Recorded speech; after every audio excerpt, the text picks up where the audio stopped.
Hare Krishna. Welcome to our second day of the Ram Katha.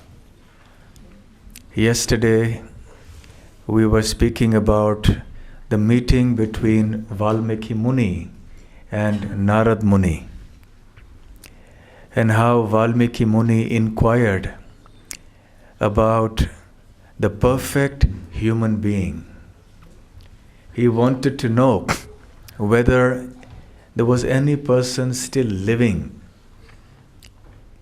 who embodied the 16 qualities that make one a perfect human. And then he enumerated those 16 qualities which we discussed yesterday.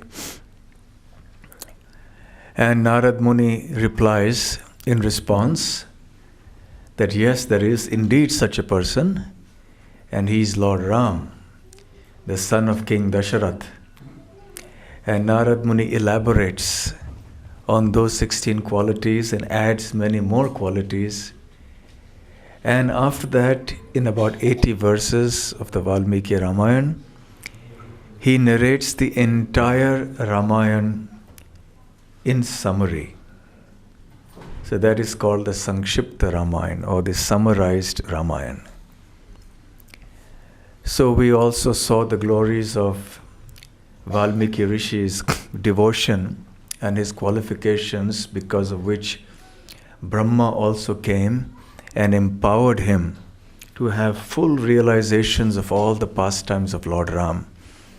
All the pastimes that had happened in the past, those that would happen in the future, and anything and everything that he composed would be true, and nothing would be false. And that his narration of the Ramayana would survive on this earth planet as long as there were mountains and seas. You know, in some of the older legal documents in India, like in our temple where I reside, we have a temple that is on a permanent lease. So it's as good as a purchase. But there is a technical difference. So for some legal reasons, they had a permanent lease rather than an outright sale. But it's as good as a sale. So one of the clauses there is that this lease shall be valid Yavas Chandra Divakaro, till such time as the moon and sun exist. So which means it's eternal, practically eternal. It's like a sale. So even the Ramayana like this, yes, it will survive as long as the hills and the seas and the rivers and the oceans exist. And you will also exist here on earth and also in my abode. This was the benediction that Brahma gave to Valmiki. Now, I mentioned yesterday that there were two things that we should never forget. We should always forget, and two things that we should always remember. So let's ask if you still remember, or whether you have forgotten. Any new devotees this time who would like to say what those two things are that we should always forget? Anyone from yesterday? Yes. What good you've done to others. What good we have done to others, and yes, Others have done to you. the bad that Others have done to you. others have done to us. So we should forget that or remember that? Forget that. And what are the two things we should always remember? And the good that others do to us, The good that others do to us, and the bad that we do to and the bad that we do to others. So these are the two things to always forget and two things to always remember. So human civilization is meant for such conduct. Then we are truly called human beings, enlightened human beings. So we spoke at length about the qualities of gratitude and compassion, and both these qualities are part of the 16 qualities that Valmiki Muni was looking for in an ideal human being, and that was found in the character of Lord Ram. So in pursuance of this theme of the manor for this year, which is living with gratitude and giving with compassion, we'll take on certain other pastimes from the Ramayana and see how some of these qualities are visible in the Lord as well as in His devotees. So I'd like to discuss today and in the coming 1 or 2 days some events, some episodes and pastimes pertaining to sets of brothers or siblings. There are many siblings, sets of siblings in the Ramayana. And today we'll discuss one such set, and that is Jatayu and Sampati. Now both were vultures. And an interesting lesson to be learned from the story of Jatayu and Sampati, who were vultures, is that the path of devotion to the Supreme Lord is open for everyone and anyone. There is no material obstruction. There is no consideration of caste or creed or language or religious faith or any other such barrier. And even animals and birds are eligible to enter into the devotional service of the Lord. We see in Lord Ram's army, for example, the entire army was practically non-human. The army was monkeys and bears, and then you had other great devotees like Jatayu, and Sampati was his brother. So therefore we see that in devotional service, there is absolutely no impediment. Anyone and everyone, regardless of their material background and situation, can and should take to devotional service. So Jatayu and Sampati, being vultures, were not very high-class birds even.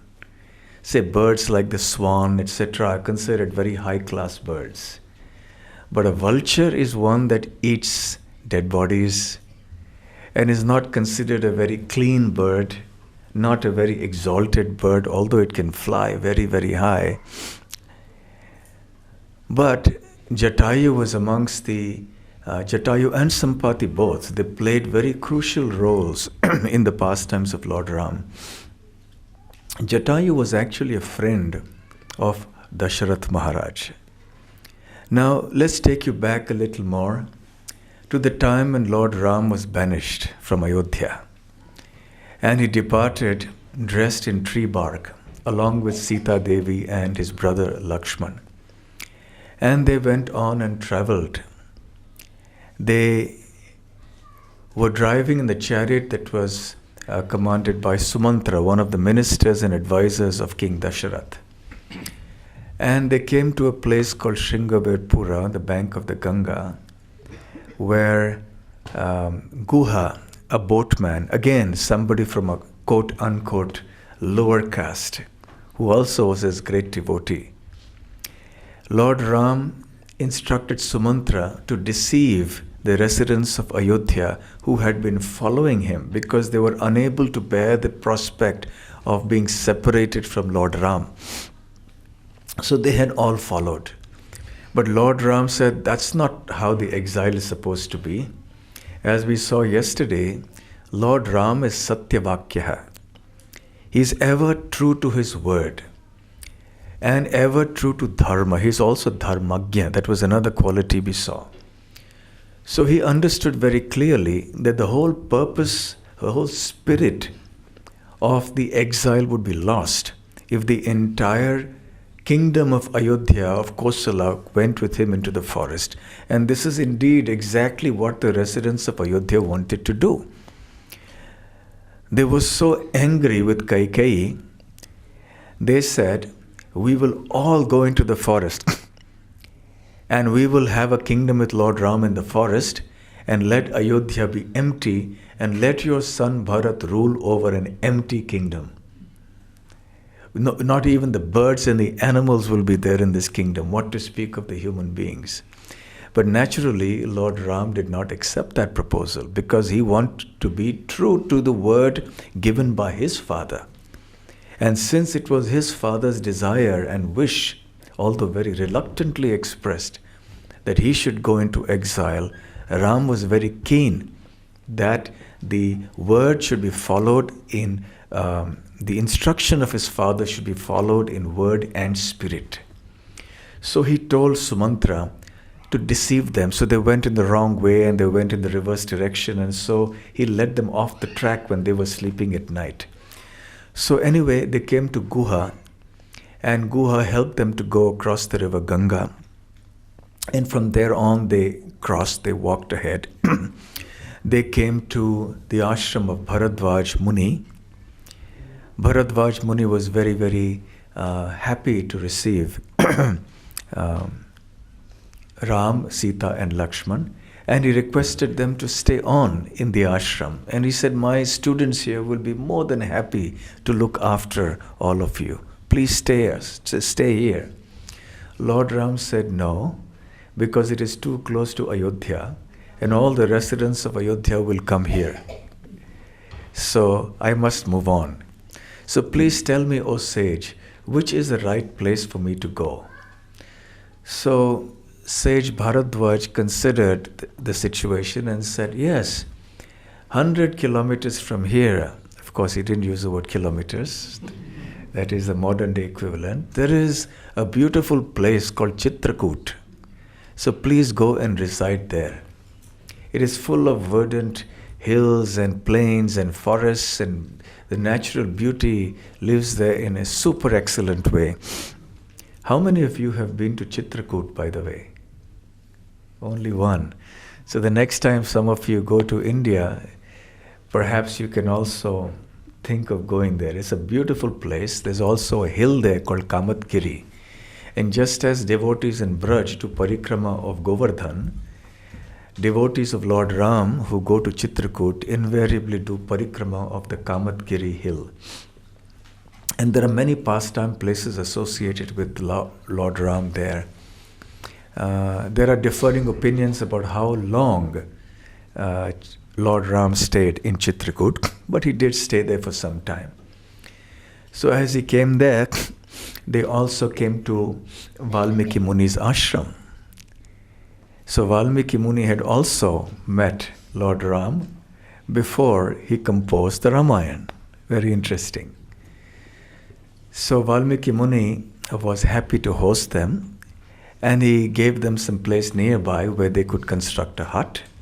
And Lord Ram, Sita and Lakshman lived there happily for some time. Not so happily because, well, they had just come away and they were still in grief about how the residents of Ayodhya were grieving for them. So nevertheless, meanwhile, Sumantra had gone back to Ayodhya, and he had conveyed the news of Lord Ram's departure. And Dasharath Maharaj in the meanwhile had succumbed to the grief of what had happened. He felt extremely guilty at being the cause of Lord Ram going to exile. And he also remembered the situation under which he had given boons to Kaikeyi, and then his killing of the sage, the son of the two Brahmanas. So he remembered all these things, and his sorrow was so great that he could not keep his life airs within his body, and he departed from this world. Bharat was called. Pandemonium broke out in Ayodhya because Bharat was shocked to hear this, and he heavily rebuked his own mother. And he also came in front of Lord Ram's mother Kaushalya and pleaded his innocence. Shatrughna came there, and he physically assaulted Manthara, the maidservant of Kaikeyi, the mother of Bharat, who was actually responsible for instigating Kaikeyi. So one should be very careful of people who instigate us in different ways, because many times people have their own gross and subtle agendas. So one has to not get instigated. One has to always move according to Guru, Sadhu and Shastra. So anyway, in the meanwhile, many other things happened. Bharat refused to sit on the throne. Dashrath Maharaj left the world. The last rites were performed. And then Bharat wanted to go and see Lord Ram and request him to return and sit on the throne of Ayodhya. So he went with the sages, the ministers, the mothers of Lord Ram and the other princes, and many, many leading citizens also came along. At this time, Ram had wonderful conversations with Bharat. It's a very interesting dialogue that goes on between Ram and Bharat. And he gives many good instructions to him. When Lord Ram hears about the passing away of his father, he grieves very deeply. And then they perform the last rites for their father right there again. And he urges Bharat to return. Bharat, meanwhile, had brought some wooden sandals, footwear. He asks Lord Ram to wear them, and then he takes them away with him with the intention of keeping those footwear on the throne. And Bharat would be only a representative of the footwear of Lord Ram. So everybody goes back. Meanwhile, Lord Ram considers Chitrakoot not a favorable place to stay because the memories of Bharat and all the things that happened there when the residents of Ayodhya had come were haunting his mind. So he decided that he would leave that place. Also, another factor was that sages who were living in the nearby area seemed to be disturbed for some reason. So Lord Ram went and asked them, "Is it my fault? Are you disturbed here? You seem a little perturbed. Is it because of any fault of mine?" And they said, No. There are many Rakshasas, demons here, who are giving us a lot of trouble, and we would like to shift from here to another place. So if you wish, you may please come with us. Lord Ram initially was reluctant to leave Chitrakoot, but considering the memories that would be there if he stayed on in Chitrakoot, and also considering that it would be better he would protect the sages, he moved on. And as they moved on, they came into Dandakaranya as advised by sage Agastya. They also met Agastya. Agastya Rishi gave Lord Ram the bow of Lord Vishnu and many, many other valuable gifts. In fact, as they moved on, they asked Agastya Rishi to advise them of where they could stay. And Agastya Rishi advised them to stay in Panchavati, which is near modern-day Nasik, about 5 or 6 hours drive from Mumbai. So that is also a very holy place. So then as Lord Ram was entering Dandakaranya and then he went from there towards Panchavati, on the way he met a huge vulture, a big bird. And he was not sure whether this was a demon or who he was, but then he realized that this was a very favorable, gentle bird. So it was Jatayu, and he introduced himself to Lord Ram. And he said, "Ram, I am a very old and dear friend of your father, Dasharath Maharaj, and I am the son of Aruna. Aruna is the charioteer of the sun god. He is also considered the demigod in charge of the dawn. Dawn, the time of the day when the sun rises, just before that. So it is called Arunodaya, the rising of Aruna, the charioteer. He comes first before the sun rises. So the dawn comes and then the actual sunrise happens, because the charioteer always appears before the passenger in the chariot. So Aruna's brother was Garuda, who was the carrier or the vehicle of Lord Vishnu. So Aruna had 2 sons. They were Jatayu and Sampati. So therefore Garuda was the uncle of Jatayu. It's a very illustrious lineage. And Jatayu actually mentions his own genealogy, his own lineage of where his forefathers and all that. You see, that was the custom. When people introduce themselves in Vedic culture, and we find that often in the scriptures, that if one person introduced himself, he'd trace out his entire lineage. And this is my ancestry, these are my ancestors, and this is how I am such and such. So Jatayu also did that in great detail. And then he pleaded to Lord Ram. He said, "I am an old man now, but nevertheless, since you are the sons of my dear friend and you are Lord Ram, so I would like to serve you. So you and Lakshman may go hither and thither in pursuance of your various duties, and rest assured that I will stay here and protect Sita and make sure that no harm comes to her. So Lord Ram was very pleased, and he and Lakshman would go out to arrange for various things that were required. And as time went on, then he moved on to Janasthan. At Janasthan, he killed Khara and Dushan and 14,000 sages in a matter of an hour or two. And then came Shurpanakha, and Shurpanakha's nose and ears were chopped off by Lakshman. And so you all know the story. Eventually she went back to Ravana. Ravana decided that he would kidnap Sita.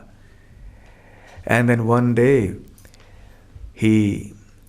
Ravana sent Maricha in the guise of a golden deer, and the golden deer enticed Ram to go into the forest behind him at the behest of Sita. Meanwhile, Lakshman also followed behind because Sita Devi was very anxious upon hearing a cry in the forest. At that time, Ravana came and abducted Sita forcefully. And as he took her upon his chariot and was flying away through the skyways, at a certain point in time, Sita Devi, who had been pleading to the trees, to the forest, to everyone to rescue her and to give the news about her abduction by Ravana to Ram and Lakshman, she spotted Jatayu. They had seen Jatayu, of course, earlier, as they had entered on the way to Panchavati. And here was Jatayu. He was resting on the top of a big tree. And she called out to Jatayu to help her. Jatayu had been in deep slumber, so now he woke up.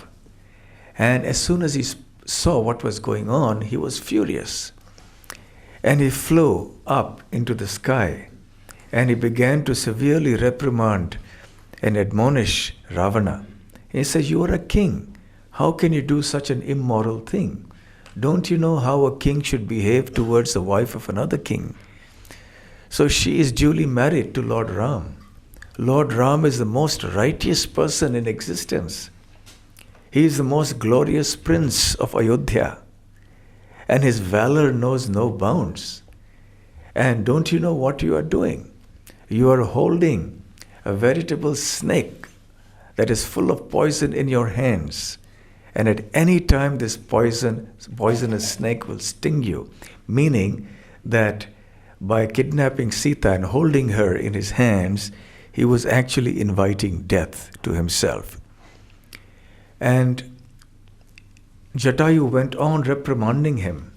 And he spoke about dharma. And he tried to convince Ravana in so many different ways, including threatening him that Lord Ram was not far away, that he would come very soon, and he would definitely kill Ravana. And how was this in accordance with dharma? That he stole away the wife of another person in the absence of the husband, or even in the presence, but especially in the absence of the husband. So he goes on speaking like that. And he says, "But Ravana, I'm not going to allow you to get away with this. Today I'm an old man. I am 60,000 years old today. And I do not have the strength that I had when I was a young man. But nevertheless, I'm not going to just sit back and watch you do this horrendous act." You know, some years ago, one of our devotees in India, he's a businessman. So he met one of the ministers who wasn't a minister of the central government, but one of the states. And, you know, sometimes people in politics are a little corrupt. So they had some dealings. And in the course of their discussion, somehow he knew this person was a Hare Krishna devotee.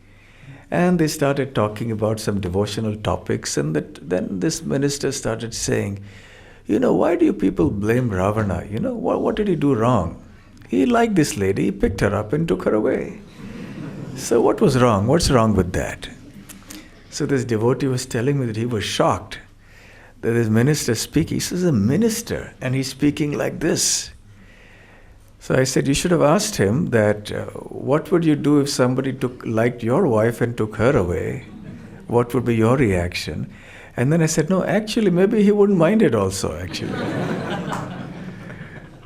Such are the people, in this day and age. So this person didn't see anything wrong with Ravana taking away or kidnapping or abducting the wife of Ram because he happened to like Sita. So he took her away, that's all. So such is the nature of people in influential positions, even in a place like India. So what can you think of other places where people don't know about Ram or they don't know about such values? So anyway, Jatayu challenged Ravana, and a very fierce battle ensued between the two of them. Now Ravana had a chariot, and he was young, he was powerful, he had lots of benedictions because of which he could not be destroyed by anybody, and he had so many weapons, whereas Jatayu was old, he had no weapons, and still Jatayu said, I'm going to make sure that I will fight to the very end. Jatayu had himself been a very responsible person, overseeing the affairs of many, many others.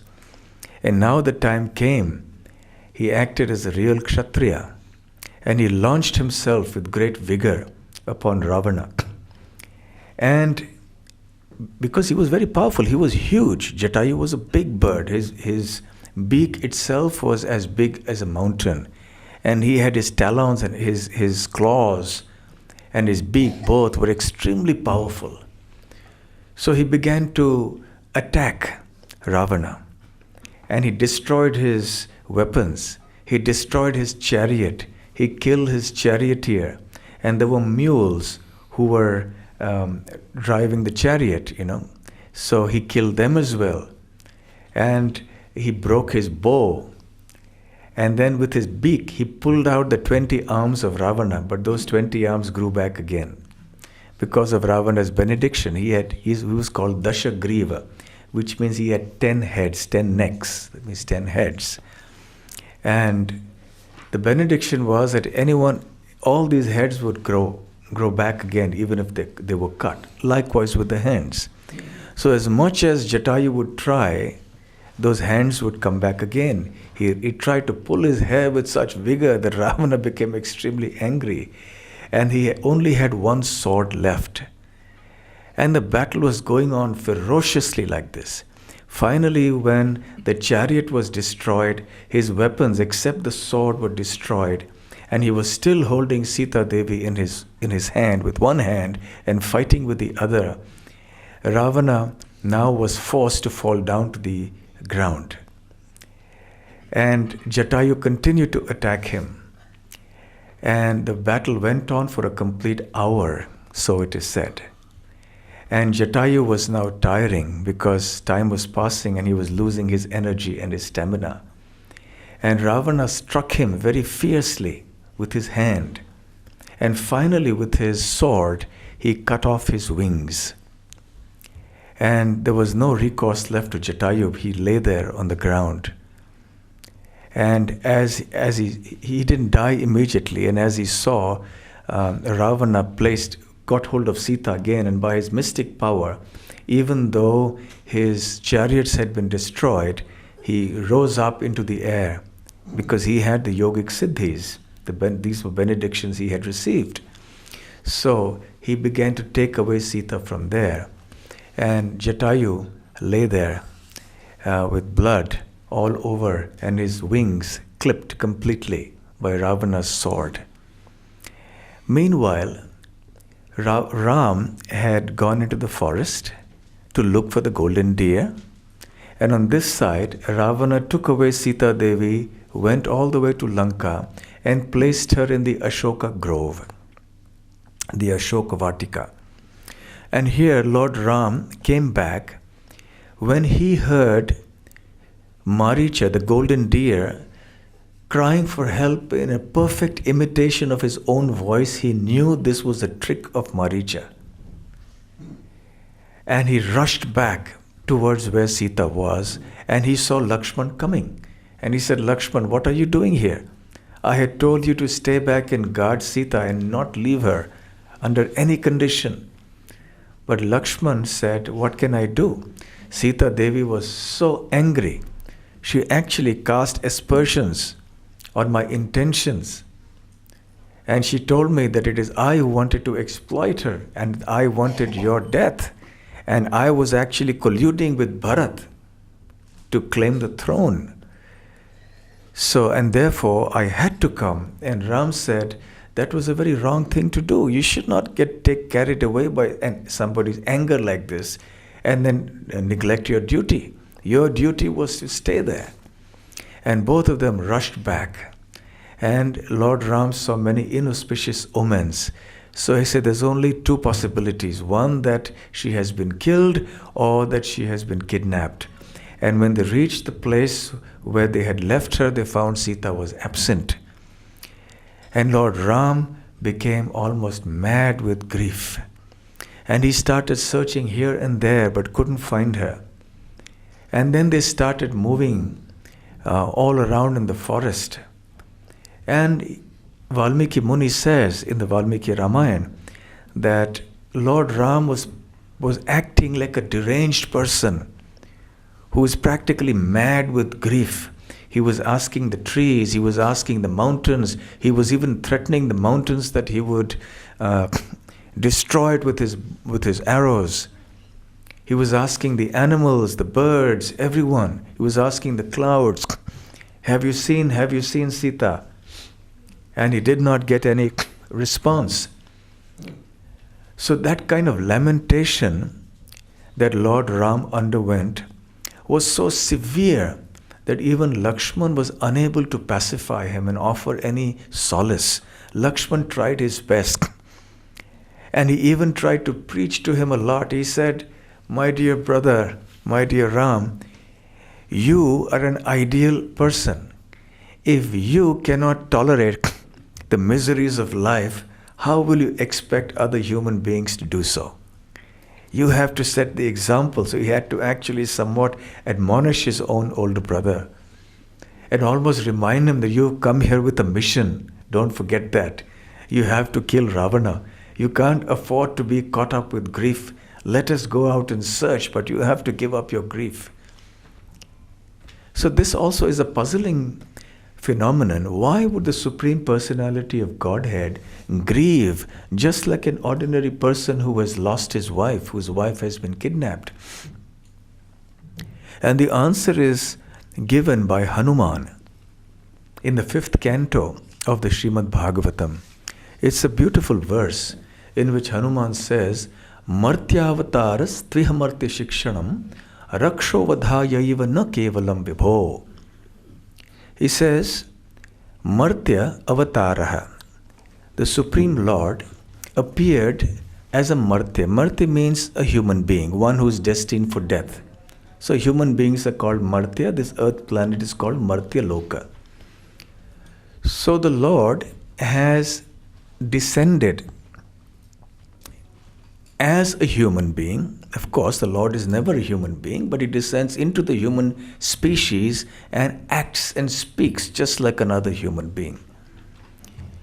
So Martya Avataraha, he has come here, not for what has he come? Tviham Martya Shikshanam. He has come here to give the residents of this Martya Loka, the human beings, Shikshanam, instructions. Raksho Vadhaya na kevalam vibho. He has not come here, the Supreme Lord has not come here simply to kill the Rakshasa, that means Ravana. Kutomyatha syad ramatah sva atmanaha sita kritani vyasinani ishvarasya. Otherwise, how is it possible that Vibhu, that Supreme Lord, who is always internally relishing his own blissful nature, Ramataha swa atmanah. Ramata means to enjoy. Swa atmanah means enjoying within himself. That Supreme Lord who is completely self-sufficient, who is always independent, never dependent on his bliss on anything else, how can such a Supreme Lord be subject to misery? Vyasanani Ishwarasya. Vyasanani indicating miseries. Why did that happen? Sita Kritani, on account of Sita. So Srila Prabhupada explains in the purport that generally the Lord comes for many purposes in his different incarnations. And as Lord Ram, as we mentioned yesterday, he has also descended to exhibit the characteristics of a perfect human being. So here, Lord Ram is displaying how a perfect husband should be. A husband should be faithful and he should protect his wife. And Sita, Prabhupada says, that Lord Ram could have got thousands of Sitas if he wanted to. He is a Supreme Lord. There is no limit upon what he wants to do. But no, he had taken an Ekapatni Vrata. He had taken a vow to have only one wife. And therefore he exhibited the characteristics of a perfect husband who is very loyal and faithful to his wife and who will protect his wife and do anything it takes to protect her. So he came here to set that example and to show that as a result of this relationship between men and women in this world, there is so much misery because attachment comes about in this world. And when there is attachment, there will be misery. To the degree there is attachment, there will be misery. More the attachment, more the misery. So this is a lesson that Lord Ram has come here to teach us. That this relationship between men and women, which gives rise to intense attachment, is actually the cause of great misery. And even the Supreme Lord is not exempt from this misery. Because ultimately, whatever be the nature of the relationship, it must come to an end. Ultimately, at death it will. And very often these days also, things break up very quickly. Relationships break up so much and cause so much misery. And even if they don't break up, still there is so much misery. That is the nature of this world. It's the reality of life. So the Lord comes to teach many important lessons. That yes, you want this relationship, you want the pleasures that come out of this relationship, but then there will also be the other side. You can't expect a relationship where there will be only good things and there will not be any austerity. Srila Prabhupada often spoke about these logic, the aphorisms of logic, Nyaya Sutras, which are like some kind of proverbs. But in very concise form, they illustrate some worldly wisdom, or many times they can illustrate some spiritual principles also. So Prabhupada spoke about the Ardha Kukutti Nyaya. Kukutti means a hen. Ardha means half. Nyaya means logic. The logic of the half hen. There was once a farmer who had a hen that gave one golden egg every day. And the farmer became greedy. He had so much money, so much gold. Imagine one golden egg every day. But then because of his greed, he started thinking that I am feeding this hen, so that's an expense. So maybe if I cut off the head of the hen, I won't have to feed the hen and I can still get the golden egg. So he cut off the neck of the hen died, and naturally the hen was not able to give the golden egg anymore. So if you want the golden egg, you have to take the trouble and the expense of feeding the hen. So similarly in life comes as a package deal. That's what you call it here, yes? Package deal, yes? Nothing comes without strings attached. Nothing comes clean and free. Whatever you do in your life, there's always another side to it. You have to accept the pluses, the minuses. That's the way it is. And not just the relationship between men and women, any relationship in life. Any experience in life is like that. So we have to just accept that. That is the nature of this world. Unless we really develop our relationship with Krishna, which is a perfect relationship. And Krishna can have this perfect relationship with every single living entity and keep every living entity satisfied. Whereas we cannot keep our friends and other well-wishers satisfied. You spend more time with somebody, you neglect somebody else, and the other person is unhappy. You don't talk to me these days, or you don't spend time with me, you're not talking to me much these days. So how many people can you keep happy? It's not possible.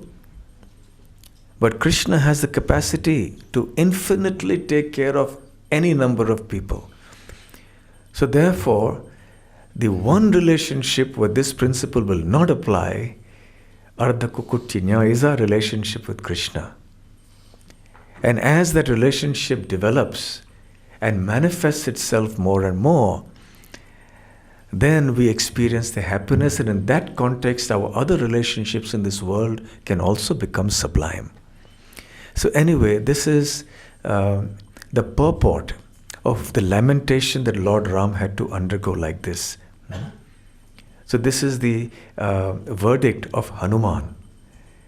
So in any case, Lord Ram was lamenting so much. And another angle that can be, by which we can see this pastime, is that Lord Ram also is here relishing Vipralambha Bhava. Vipralambha Bhava means the mellow of feeling separation from a loved one. We see this generally in connection with Braj in Vrindavan. Of course, there is the feeling of separation of the residents of Vrindavan, and especially the gopis of Vrindavan towards Krishna, is the absolute pinnacle of this feeling of separation in love. That standard cannot be attained by any other type of devotee, even of Krishna, what to speak of his other expansions and avatars. But nevertheless, even in certain avatars, especially those who appear within the human species, we do see manifestations of this Vipralambha Bhav, of this separation. So we see that with Dasharath feeling separation from his son, Lord Ram. And he actually left his body. He passed away from this world because he could not bear the grief of separation from Ram, because Ram was more than life to him. He loved Ram more than anybody else. And when Lord Ram had to go into the forest for 14 years and live there in tree bark and matted locks of hair, with dangerous animals and living on roots and berries in the forest, and that he would be deprived of the throne, this was completely intolerable to Dasharath Maharaj, and he passed away. So we see the pathos, we see all these emotions coming out very strongly in the Ramayana in different relationships. So this Vipralambha manifests many times. And here we see the Vipralambha manifesting in the Madhurya Ras, that is between Lord Ram and Sita Devi, who is his eternal consort in the spiritual world. There is Ayodhya also in the spiritual world. And Lord Ram and Sita Devi are there eternally in the spiritual world. It is explained that Ayodhya is like an appendix, just like you have an appendix to a book. So Ayodhya is like that to Krishna Loka. So there is Mathura, there is Vrindavan, Dwarka, Mathura. There's also Ayodhya there. So in any case, here was a manifestation of Lord Ram's Vipralambha Bhava. So he was moving around like this, and ultimately he was somewhat pacified by Lakshman's words. Then they came to the spot where Ravana's chariot had been destroyed. And Lord Ram saw this, and he saw blood here, and he saw weapons lying around, and he deduced that maybe two Rakshasas, two demons, were fighting over Sita. And Lakshman analyzed the situation carefully and said, no, it can't be two. It must have been one demon, and somebody else was trying to fight that demon to prevent Sita from being carried off. So Lakshman was very intelligent. And then they moved further ahead. Now they had got some idea, some hint of what had happened. And as they went further and further ahead, then there they found something that resembled a mountain. And Ram from a distance suspected that it might just be another demon in disguise. But then they went and found it was Jatayu. And Ram rushed to him and saw that Jatayu's wings were cut. And he was lying there, his life airs were on the verge of ebbing away from the body. Jatayu was panting, gasping for breath. And when he saw Lord Ram and Lord Lakshman, he was overjoyed. At the same time, he was grief-stricken because of what had happened to Sita Devi. So he told Lord Ram, he was calling out Ram's name and described in brief what had happened, but he could not complete the whole description.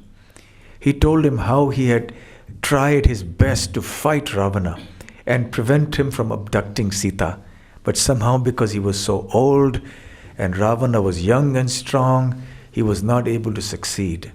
But Jatayu had given a fight that Ravana would remember for a long time. But in any case, being 60,000 years old is not an easy thing. Even when we are 60 years old, one can feel the difference. So, at that time, Ram understood that Jatayu was about to leave this world. Ram became so emotional. He embraced Jatayu, and Lakshman was there, and chanting Ram, Ram, Ram, Jatayu left his body. It was a perfect departure from this world. Great devotees sometimes have the great fortune of having the Lord physically present before them. There are other great devotees who may not have the Lord physically present before them, but internally they are conscious of the Lord in devotion, so their perfection is also assured. But in some cases, like in Bhishma's case, he saw Krishna in front of his eyes as he departed from the world. Haridas Thakur saw the lotus feet of Sri Gauranga Mahaprabhu as he was leaving this world. And so it was the good fortune of Jatayu to leave this world gazing at the lotus face of Lord Ramachandra. Lord Ramachandra stayed there for some time, holding Jatayu carefully and placing him on his own body. And as Jatayu left, Ram grieved. And he spoke to Lakshman. He said, Lakshman, I am completely heartbroken. I am experiencing more grief at the demise of Jatayu than I am experiencing at the abduction and disappearance of Sita from here. Jatayu has done so much for me. He has given up his life trying to protect Sita. So what can I do to discharge my debt of gratitude to him? Jatayu has given up his life and I cannot imagine what I can do.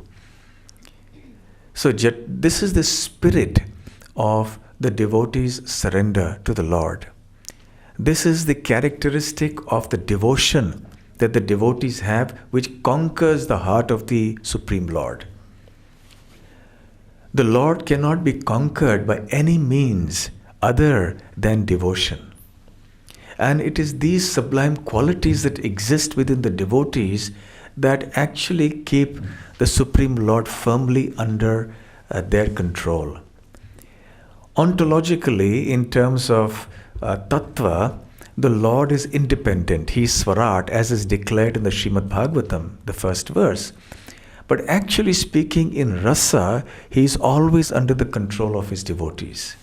And that is what he likes to be. So the relationship between the devotees and the Supreme Lord is just sheer transcendental nectar. It is explained that there are only three realities in life. That is Bhagavan, Bhakta and Bhakti. There is the Lord, there is the devotee, and there is the relationship of love between the devotee and the Supreme Lord. And this love is so tasteful, It is so relishable to both the Lord and the devotees that they cannot give up each other. They both relish extraordinary taste in this transcendental relationship. The relationships that we experience in this world and the taste that arises in these relationships is but a perverted reflection of the pure relationship that exists between the Lord and His devotees on the spiritual platform. So here Lord Ram was actually weeping for Jatayu. Jatayu has given his life for me and for Sita. So as he lay there grieving for a while, and then personally he performed the last rites of Jatayu. They went to the bank of the Godavari because this had happened right near the bank of Godavari, which is called the Dakshin Ganga, the Ganga of the south. And of course Jatayu was delivered. He passed away from this world in the presence of Lord Ram. Lord Ram showered his mercy upon him. And in this way, Lord Ram remained ever grateful to Jatayu. So here we see how the Lord becomes overwhelmed with gratitude to the service that His devotees do. It is a reciprocal relationship. It is not a one-way street. Yesterday we were speaking about how the devotees actually feel intense gratitude to the Lord for everything that He has done for them. Not just in terms of giving them the material requirements for life, but in terms of giving them shelter at His lotus feet, in terms of giving them freedom from materialistic consciousness, giving them the taste of the highest prema. So they're extremely grateful, and the devotees think, what can I do to repay the Lord for this? My gratitude knows no bounds, but I'm incapable of fulfilling my obligations to the Lord. So Prabhupada says all that the devotees can do is to just offer gratitude with love and folded hands. So the devotees feel helpless in the face of the gratitude that they feel towards the mercy that the Lord has showered upon them. Similarly, because it is reciprocal, the Lord also feels intense gratitude towards His devotees. And He also feels Himself incapable of reciprocating with them, as was the case with Jatayu. And then Lord Ram had to go anyway. He had to search for Sita. So then Ram, with great reluctance, having mourned, having grieved for Jatayu appropriately for a while, then Ram and Lakshman ventured further southwards. And then they entered finally into Kishkindha, where they met Hanuman and Sugriva, and then many things happened. So Jatayu's story is very inspirational for us, because Jatayu knew for sure that he would be unsuccessful in thwarting Ravana's attempts to kidnap Sita. But that doesn't mean that he didn't try his best. Ultimately, Jatayu was successful because he gave his every breath, every ounce of his energy, every ounce of his capacity for the Lord's service. So we as individuals are very tiny, very insignificant, very incapable, unqualified. What do we have that can satisfy the Supreme Lord? What kind of abilities do we have that can impress the Lord? Nothing. We are completely insignificant. But if we also, like Jatayu, try our very best, put in everything we have, mind, body, soul, into the service of the Lord. Maya is tremendously powerful. What can we do in the face of Maya? Maya is Krishna's energy. Therefore, she is as powerful as Krishna, because Krishna will give her that ability. But in the face of Maya all alone, we stand no chance. But nevertheless, by Krishna's mercy, by the mercy of the devotees, we enter into battle. Similarly, one struggles to push ahead this movement. One struggles to move ahead individually in one's Krishna consciousness. All the while one can do this remaining grateful to the Lord and to the devotees. So a great lesson for all of us. Jatayu's glories were described by Lord Ram later on to Sugriva and to Hanuman and to all the Vanar Sena, the monkey army in Kishkinda. So they very well knew about this. Now, as time passed, many incidents happened in Kishkinda, the place where Sugriva and Hanuman were staying. Finally, there was an army, there were groups of people who were dispatched by Sugriva in different directions to search for Sita Devi. So one group that was led by Angad had Jambavan and also Hanuman and many others. And all these groups had dispersed in various directions to various corners of the earth. And Hanuman's group, which was led by Angada, were unsuccessful. They were searching everywhere, but they could not find Sita, and they were extremely exhausted. And they came to the shore of the ocean, and they were sitting there. They didn't have food. They were exhausted. They had lost their enthusiasm and hope, and they were lamenting that we have been unable to fulfill the desire of Lord Ram. We are so unfortunate. What face can we show Lord Ram? Therefore, we do not deserve to live. We do not have the heart and the courage to go back to Ram and say we did not find Sita. So it is better that we sit here and fast unto death. So whilst they were discussing all this, sitting at the foot of the mountain that was on the shore of the sea, there was another vulture who was within a huge cave inside the mountain. And hearing the voices of monkeys, he came out. And he saw these monkeys below. And he said, here is food for me. It has been a long, long time since I have had the opportunity to eat. And because my wings are clipped, I'm not able to fly and fend for myself like I used to earlier. But now that it seems that the Lord has sent me food at my very doorstep, and what a feast. So when he was speaking like this to himself, the monkey army below heard everything clearly, and they were panic-stricken when they saw this huge vulture who was there. And at that time Jambavan said, "Oh, just see our fate. We have met another vulture who is going to devour us. This vulture has no compassion, has no feeling that we are here for something that is so noble. We are coming here to look for Sita, whereas it is unsuccessful, and in this condition this vulture wants to eat us." On the other hand, just look how great was Jatayu. Jatayu gave up his very life to protect Sita when she was being abducted by Ravana. And how ferociously he fought.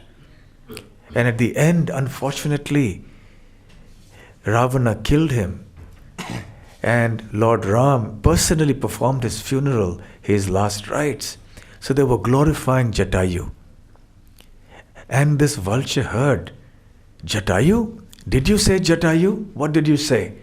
He said, "Yes, Jatayu." They were already afraid because they knew that their last breath was near, because this big vulture was going to eat them at any moment. "Yes, why did you say that he is dead?" "Yes, he's dead." "What happened?" And then Sampati, this vulture explained, "My name is Sampati. I am the older brother of Jatayu. And let me tell you the story. We two brothers, we were the sons of Aruna, the charioteer of the sun god. And we were very playful and mischievous, and we were very powerful. And we could fly at great speeds and to great heights.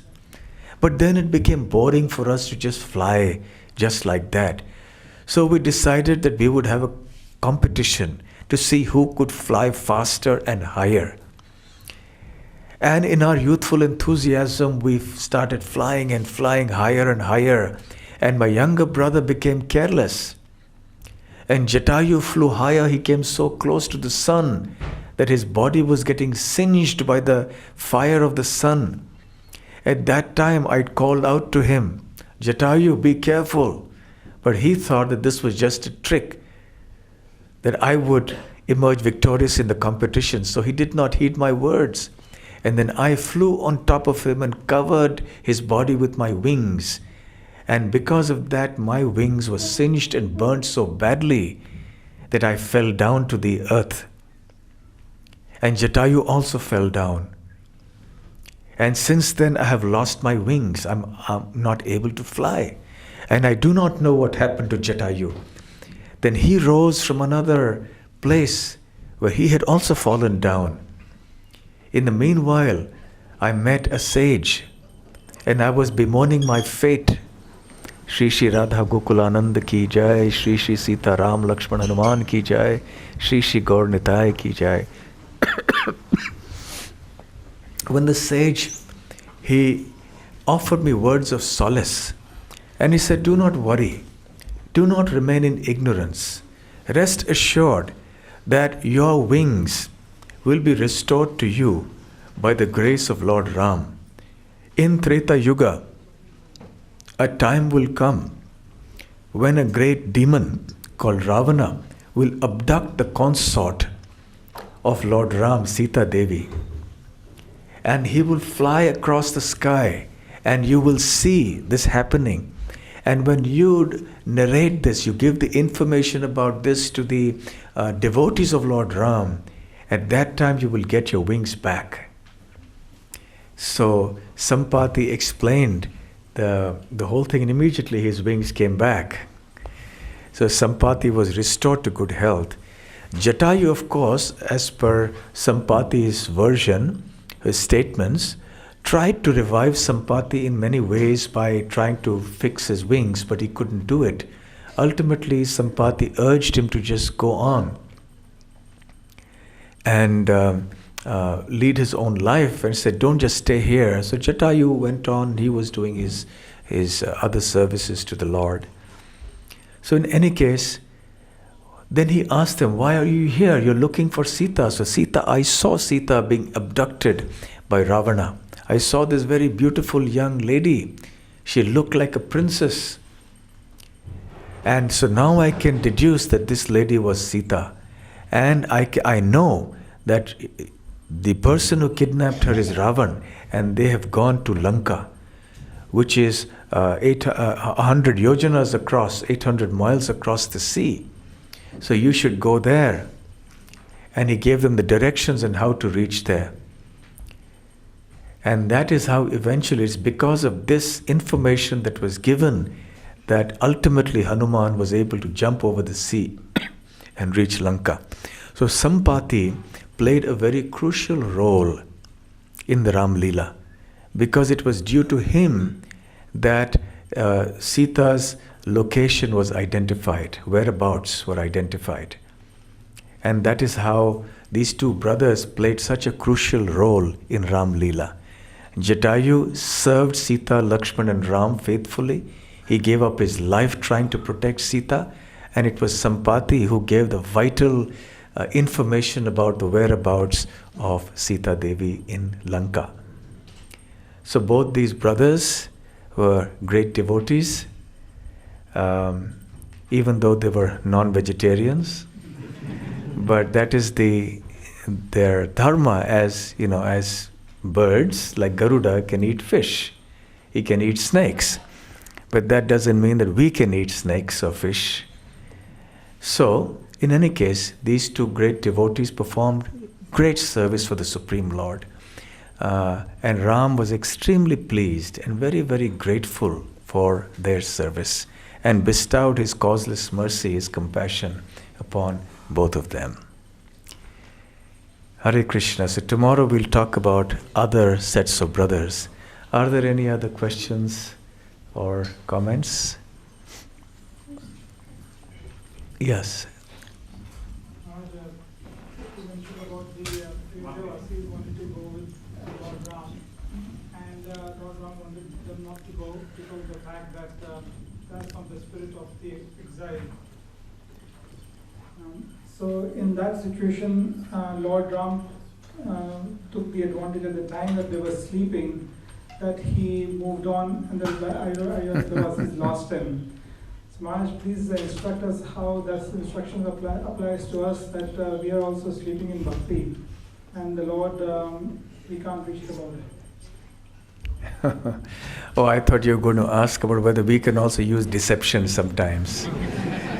Because Lord Ram deceived the residents of Ayodhya and tricked them in such a way but that was for fulfilling his own divine purpose.